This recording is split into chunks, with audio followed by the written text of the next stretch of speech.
प्यारे बहनों और भाइयों, मेरा नमस्कार स्वीकारो। देखिए, आज हम आपके लिए बता रहे हैं कि जिसका अंत समय सही होता है उसके भविष्य उत्तम होता है, और जिसका अंत समय गलत होता है उसका भविष्य सही नहीं होता है। तो अंत समय में भविष्य का रहस्य छिपा हुआ है।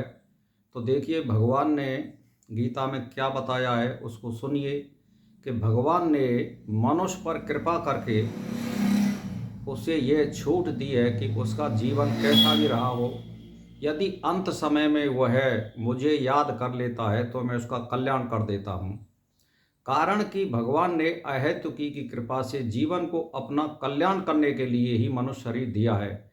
वास्तव में सब समय अंत समय ही है, यानी आपने मान के चलिए जीवन भर तपस्या करी है और यप तप चित्तवृत्ति निरोध आदि का अभ्यास किया है।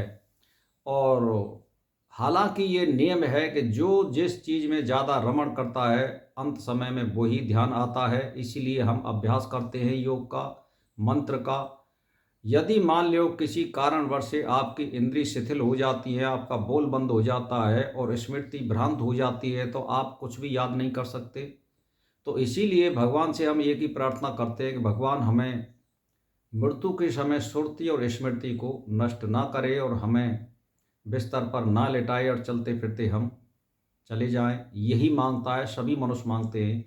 तो इसके कल्याण में एक ही बात छिपी हुई है कि अंत भला तो सब भला, यानी अंत में जब तुम्हें भगवान का स्मरण हो जाता है तो इसका मतलब यह है कि श्रीमानों के घर में उसका जन्म जरूर होगा, सुख और सुविधाएं उसको मिलेंगी। क्योंकि मनुष्य जन्म बहुत प्रकार का होता है, जिसकी श्रेणी में आपके लिए गिना देता हूं। जैसे मान के चलिए, एक मनुष्य तो वो होते हैं जो रोडों पे डोल रहे हैं, जिनको यो ही ज्ञान नहीं है कि मैं टट्टी कर रहा हूँ, पेशाब कर रहा हूँ, भूखा हूँ या झिकाऊँ। एक मनुष्य वो है जो जिनको आदिवासी बोल सकते हैं।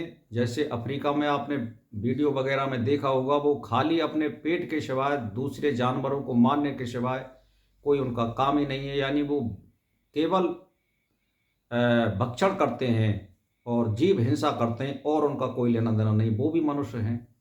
एक मनुष्य वो हैं जो ध्यान और जप कर रहे हैं और परमात्मा का ध्यान विस्मरण करते हुए परमार्थ के कार्य कर रहे हैं।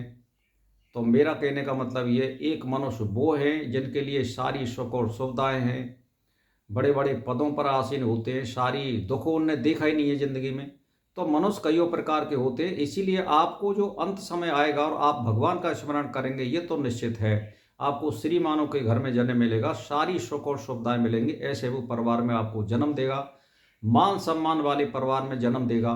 तो कहने का मेरा मतलब यह है कि आप ज़्यादा से ज़्यादा अभ्यास करिए और परमात्मा से जिंदगी भर कोई फल मत मांगिए, यही फल मांगिए कि भगवान मेरा अंत समय सही दे दे बस, और मैं ध्यान स्मरण करता हुआ शरीर को छोड़ूं। इससे ज़्यादा दुनिया में कोई फल नहीं है। तो भाई और बहनों, मैं तो एक ही बात कहना चाहता हूँ, धन और दौलत आपके साथ नहीं जाएगा, अंत जो समय होता है वही साथ जाएगा। कि आप अंत समय यानी अंत गता सुमता, अंत में जो आपने ध्यान स्मरण किया है वो आपको भविष्य बनाएगा। आप देख लीजिए। इसीलिए भगवान को ज़्यादा से ज़्यादा ध्यान और स्मरण करें। पता नहीं अगला कदम हमारा अंत समय तो नहीं आ गया है।